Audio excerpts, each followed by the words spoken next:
Dobrý Tiberistas. At the end of World War II, Milovan Djilas, the political officer of Tito's Yugoslav communist partisans, was in that party's delegation to Moscow, where they met Joseph Stalin. During the course of that meeting, Stalin told the Yugoslavs, allegedly, that this war will not be like the wars of the past.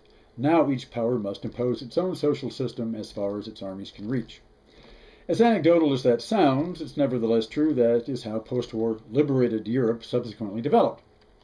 As Soviet troops pushed westward, rolling Axis forces all the way back to Berlin, the Western Allies, the UK and US, subsequently moved south from France, north from Italy, and met in Western Germany.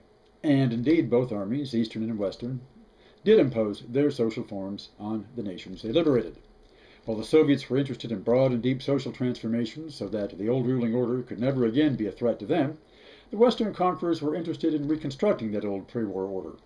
Since the forces of fascism had not been brutal occupiers or genocidal maniacs in the West, there was little desire on the part of London or Washington for vengeance, but rather to reintegrate these old forces back into the fold of respectable Western civilization if they just play along with the conquerors' democratic forms and massive capital investments. Thus, the Marshall Plan rebuilt Western Germany with U.S. taxpayers' dollars. Boy, that choked me up. While Soviet forces in the East engaged in ethnic cleansing, rape, and looting of industrial infrastructure. The promise of post-war liberation, we're told, was betrayed by these red hordes from the East, imposing their self-interested satellite regimes regardless of their people's thoughts or wishes about it, even if most of them had no oil. What savages. And so this evil empire collapsed a couple generations later into the asshole of history, as it was destined to do. Only, and all the Western gloating over the demise of their wartime ally and its post-war order, it's conveniently forgotten that the Western allies betrayed the peoples and nations under their military yoke. The masses of Europe, lying filthy and hungry in their rubble and ruins, saw this as the final physical wreckage of the old society of property and privilege that had built it, by exploiting their labor and lives. That from this ruination would, could, should, must arise a new society, not only of material plenty, but of social justice, as well as political freedom for all of its people. This was the heart's desire of the resistance forces in France, Italy, and Greece, in the still captive nations of Spain and Portugal, and in all zones of Germany, though fear of reprisal severely tempered German hopes for a place in the future Europe.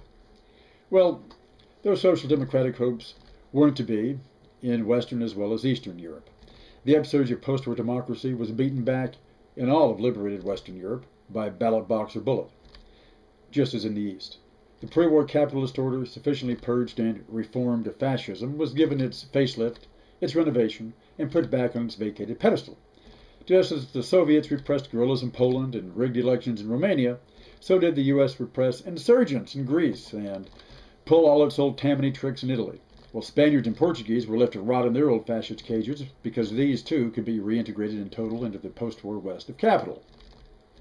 So, what we now see in Western and Mediterranean Europe is the final, delayed, second implosion of the post-war order.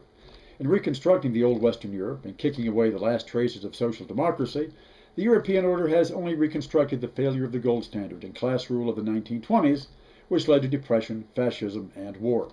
In dancing over the ruins of socialism from the Danube to the Volga, the capitalists and their hired politicians did not appreciate how close to the cliff they stood themselves, that their own social system was destined for its own fall, and twice in the last 100 years. We see how capitalist prosperity is working in practice, the imposition of austerity, meaning mass poverty for the unimportant little people, so the bankers and investors can keep the wheels of profit turning for themselves. Thus, the coming collapse of European post-war capitalism has two possible alternatives. A recreation of depression, fascism, and war. After the fall of Rome came the Middle Ages, and maybe after the fall of the NATO empire of the Central European banks, we'll see Spain turn into former Yugoslavia, or unified Germany disintegrate like an old brick wall, as in the former East. Or maybe NATO will simply barge into Greece, occupying it for the bankers of Berlin, imposing austerity by bayonet, as in the great Athens famine of 1941, and the cycle of Western bankruptcy will have made its complete return.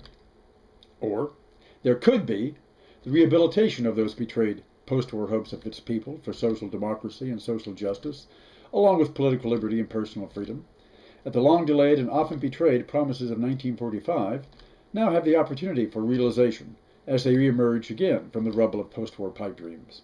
Maybe this time, the people of Italy, Greece, and France can join with the people of Poland, the Czechland, or Serbia and find their own solution. That can begin only by offering a definitive no to outside powers and interests, and a no-nonsense no to their collaborators and quislings. Uh-oh.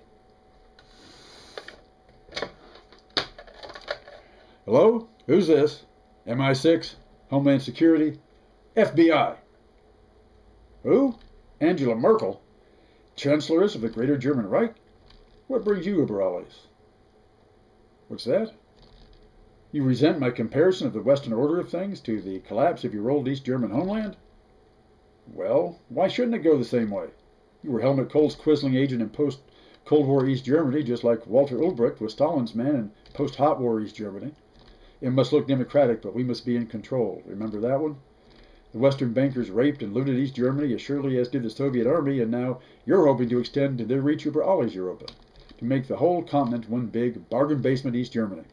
But maybe this time you'll face people with backbone who can throw you off, put the Eurobankers into the unemployment line to experience the austerity, that is, poverty, they force on others, and kick your damn ass all the way back to Berlin, and impose their own social system, at last, as far as their feet can reach.